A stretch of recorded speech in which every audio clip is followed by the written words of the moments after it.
Coming to you from the Deep South, this is the Blue Collar Leadership Podcast. High impact leadership is not reserved for leaders, and it has nothing to do with your position, title, or rank. However, it does have everything to do with your character. It's time to climb to the next level and beyond, personally and professionally. Now, let's start making it happen with your host, Mac Story. Hello, and thanks for listening to the Blue Collar Leadership Podcast today.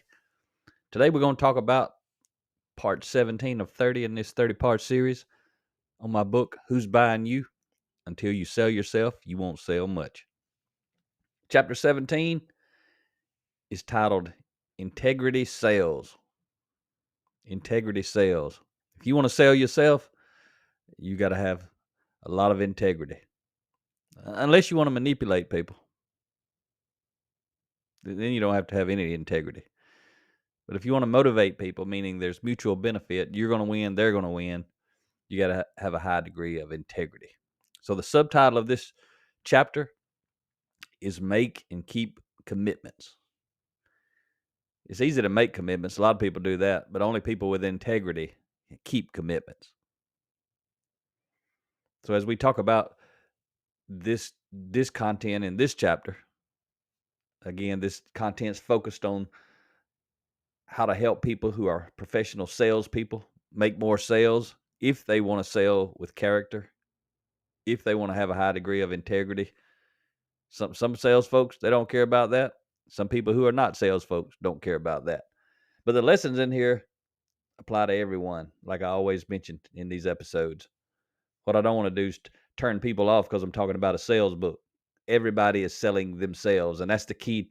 That's what this book is. It ain't about selling products. It's about selling yourself. If you want to get a job, guess what you got to sell? Yourself. If you want to get a promotion, you got to sell yourself. If you want to get some new business, you got to sell yourself. You want to increase your influence in any situation, anywhere, you got to sell yourself. All these tips that I'm sharing in the context of helping professional salespeople make more sales, again, it applies to everybody, everywhere. If you just mind the nuggets, meaning the principles, and figure out how to apply those principles in your life. So I want to roll into a quote from Henry Ford. He says, "You can't build a reputation on what you are going to do." Ain't that right? I meet so many people that tell me all the stuff they're going to do. Very few of those people do I ever hear following through and actually doing it. But you can't build a reputation on what you're going to do. I guess you can build a bad reputation. You ain't going to build a good reputation. But when it comes to making deposits and building trust, and we're talking about making deposits in the emotional trust account of other people. When it comes to making deposits and building trust, many amateur salespeople slip up in the area of making and keeping commitments. They don't understand the value. They're just trying to please the customer and do whatever they say. But doing whatever they say is not a bad thing. But saying you're going to do whatever they say they want you to do and then not following through, that's a terrible thing. But amateur salespeople tend to often overpromise and underdeliver. And it ain't just salespeople, remember. All people do this. Or I shouldn't say all people do it, but all types of people do it, meaning different professions. You ain't got to be a salesperson to overdeliver and overpromise and underdeliver. There's people in every walks of life and every job that are doing that right there every day. When the boss asks you to do something and you don't do it, you just overpromised and underdelivered. When you tell somebody you'll call them back, you on the phone with somebody and something interrupts you and you say, I got to hop off right now, but I'll give you a call back. And you don't give them a call back, you overpromised and underdelivered. You tell somebody you're going to meet them at a certain time and you don't show up at that time, you overpromised and underdelivered. And all I'm doing right here is just helping you see how, yes, this book is for professional salespeople, and that's the context of it. But what I did was just help you unravel what overpromising and underdelivering means to anyone. That's why any of these episodes, every episode on my podcast applies to anybody. You just got to look for the principle. Don't worry about the context as much as you worry about the principle. But over promising and under delivering, that's something every salesperson can control and influence. Yet many make withdrawals with the buyers that they shouldn't be making because they over promise and they under deliver. So integrity is a major component of character. Some people, that's their only definition of character, is integrity. But there's a lot of components. But integrity is made up of many subcomponents, and each one of those subcomponents is made up of many subcomponents. That's the way character works. Character is one thing made up of many, many, many, many things. So salespeople with little or no integrity may or may not get the short-term sale. It depends on how far into the sale they are when their lack of integrity rises to the surface, and what other character flaws may have been revealed. So buyers have fired many salespeople in the past due to lack of integrity, and they'll fire many more in the future for that exact same reason. If you're in the professional sales world, lack of integrity is a good way for you to run yourself out of business. So if the salesperson's lack of integrity is revealed early in the relationship, they will likely lose the short-term sale. If it's later in the relationship, later in the process, they may get the short-term sale because the buyer simply doesn't want to start over with someone else or waste any more time on the purchase.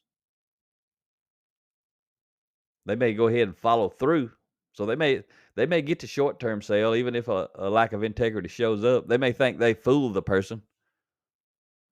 I don't think lack of integrity is fooling anybody.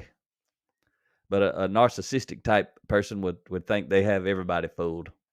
They don't. The only person they fooling is themselves.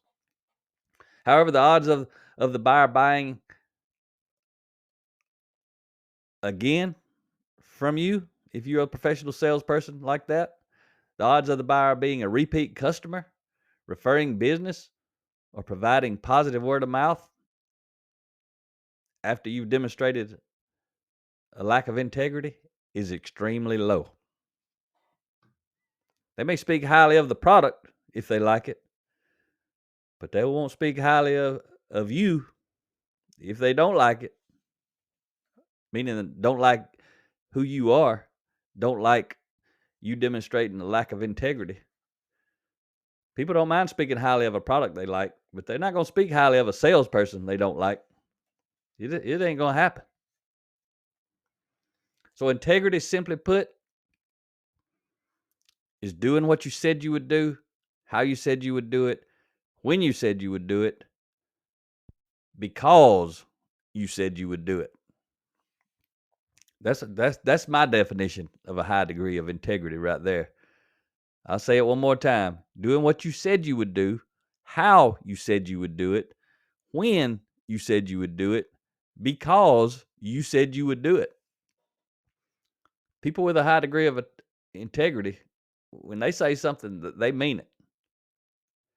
I can't tell you how many things I've done in my life I didn't want to do.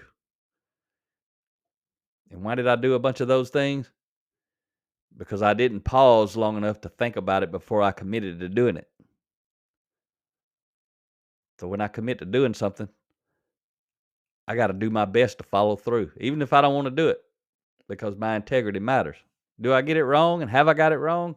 Absolutely. I mean, there's probably still times I literally forget something that I said I was going to do and don't do it. Nobody ever says nothing, but I know there's people that wouldn't say nothing. So I'm trying to keep track of myself.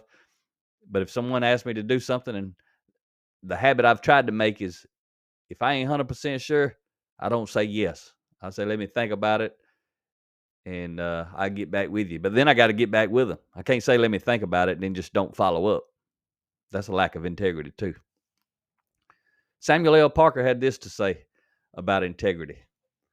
Why do you enter into any activity with anything but commitment to achieve your objective of that activity? Not a desire to achieve your objective, but a commitment. That's some pretty good stuff right there. I like that. That's why I put it in the book. But salespeople with high integrity make and keep commitments. Because they place an extremely high value on keeping their word, they don't make commitments lightly. That's what I was just talking about. They make commitments based on intentional thought related to reality. Their schedule, the difficulty of the task, etc. They don't simply say, yes, I can make it happen, just to satisfy the buyer. Amateur salespeople say that and then don't make it happen. Sales pros say that and then they make it happen, no matter what. They only say yes when they know without a doubt they can and will make it happen. Rock stars in the world of sales always have a high degree of integrity. I don't mean rock stars on a given team or in a given company. I mean the real rock stars at the top of the sales mountain in their industry. You can't climb to the top of the sales mountain within your industry with base camp character. Base camp character is going to get you to where you think. Base camp. You got to have top of the mountain character to reach and remain at the top of the sales mountain. So a salesperson with base camp character will get some sales by accident, but they won't climb to the top of the leaderboard by accident. If you're in professional sales, you already know that. You ain't going to be at the top. Even in your own company, you ain't going to be at the top by accident. But when I'm talking about the top within your industry, that's an entirely different league. Let's say there's 100 locations or 1,000 locations in your organization across the U.S. selling the same type products. Well, being number one in one of those locations ain't the same thing as being number one across all of those locations. I promise you, whoever's number one across all of them, they got a high degree of integrity, because you don't get that title by accident. But not keeping commitments guarantees you're making withdrawals. Talking about withdrawals into the emotional trust account between you and whoever you made a commitment to. However, not making commitments at all will also be a withdrawal. There's only one way to make deposits when it comes to commitments. Make them and keep them. Make them and keep them. Anything less, it's going to result in a withdrawal into the emotional trust account. And why is that? Because anything less means you won't commit, or you have been dishonest. A lot of people don't think about it like that, but if you make a commitment and don't keep it, you lied. You lied. If I make a commitment and don't keep it, I lied. It's that simple. Saying you will do something and not doing it is a lie. A lot of people, that don't even register. They don't even think at that level, because they don't think, most people. They just do. They think about it when somebody else makes a commitment and don't keep it. They know they were lied to, but they don't think, when I make a commitment and don't keep it, I'm telling lies. It don't matter who it's to. It could be your spouse, your significant other in your life. It could be your kids, your grandkids, coworkers, friends. In this case, potential buyers, customers. Saying you'll do something and not doing it is a lie. You can sugarcoat a lie until you can't see it, but at the core, you'll still find a lie. You make 1,000 excuses for why you lied, but you still lied if you made a commitment and didn't keep it. This is what you need to do right here. Same thing I need to do. Make commitments, then keep them. Don't mean make every commitment, but you can't be the person that won't make any commitments. I know some of those folks. You can't get them to commit to nothing, which is, it's better than them lying to you, but they still lose trust because they won't make any commitment.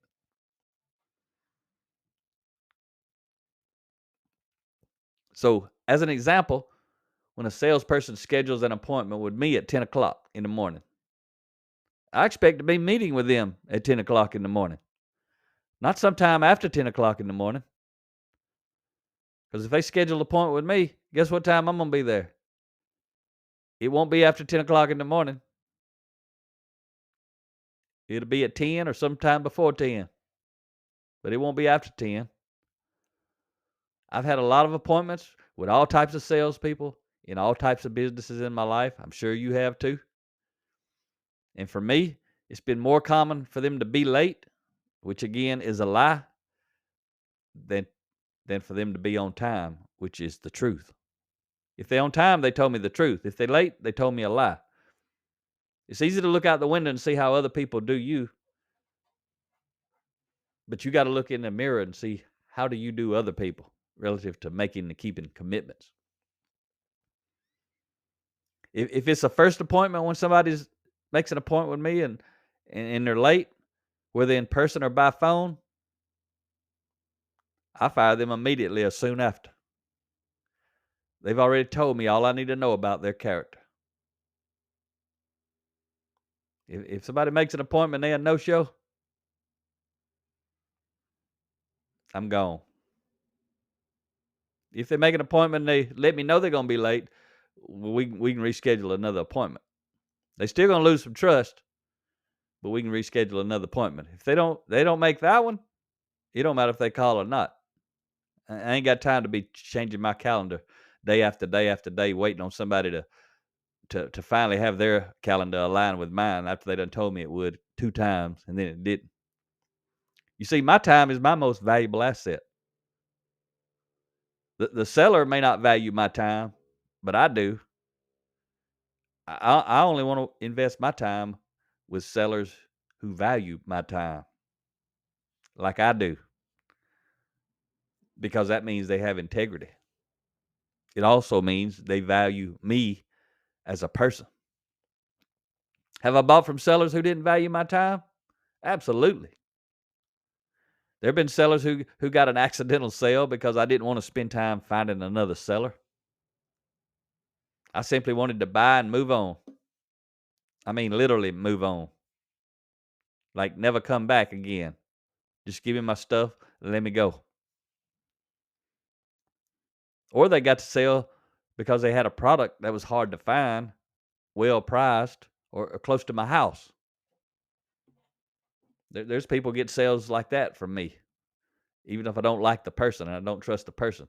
As long as I trust the product or I want the product, I'll deal with a little crap to make it convenient for me. But relative to the salesperson, they accidentally got the short-term sale. They didn't earn it. They accidentally got it. But there wasn't a chance of them getting any more of my business.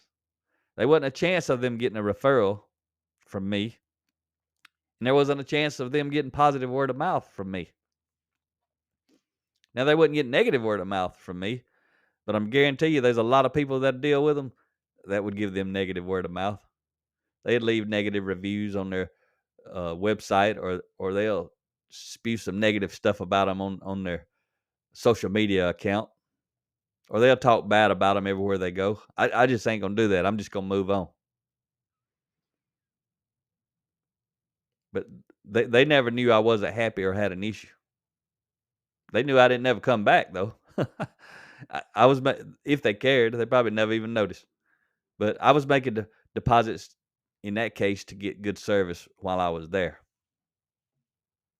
They also never knew I wouldn't be back, like I mentioned. They thought everything went great just because I'm a nice guy. Everybody ain't like that. Sometimes you go somewhere and you see somebody getting some bad service. My goodness, you know why they're getting bad service. Because they have terrible character themselves. So let me get to these last couple of things I always share with you from the book, the end of each chapter. I've got that seller beware section. It's got 3 tips. Seller beware tip number 1. A happy buyer may not really be happy with you. That's what I was just talking to you about. When I buy from people, they don't know if I ain't happy with them or their product, because that's just who I am as a person. You ain't got to be that way. That's who I am. I'm always trying to build trust with anybody watching. Let's say I go out and I have a bad experience somewhere. Well, people are watching me have that bad experience. But most people ain't gonna know I even have a bad experience. But I've been out before and I see other people have a bad experience. That tells me all about their character. Sure, they had a bad experience, but how they dealt with a bad experience, that's all on them. So seller beware. Tip number 2. Making or breaking commitments reveals character. Making or breaking commitments reveals character. Your character. No matter who you are, whether you're a professional salesperson or whether you're not.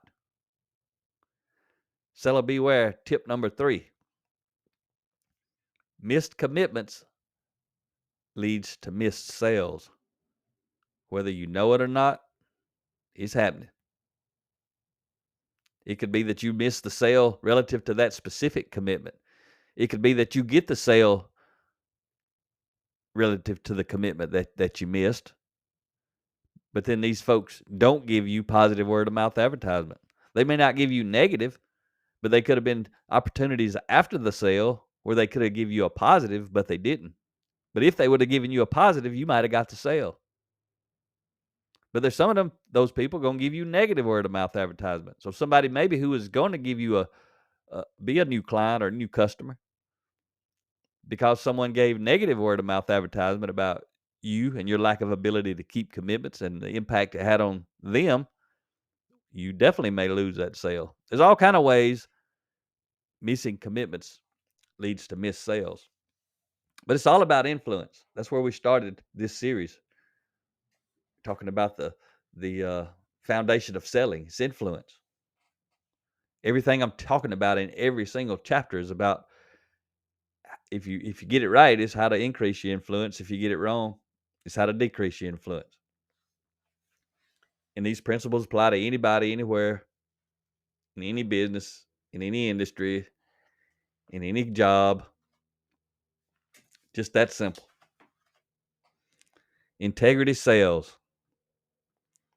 Hope you got some value out of this episode. Talk to you next time.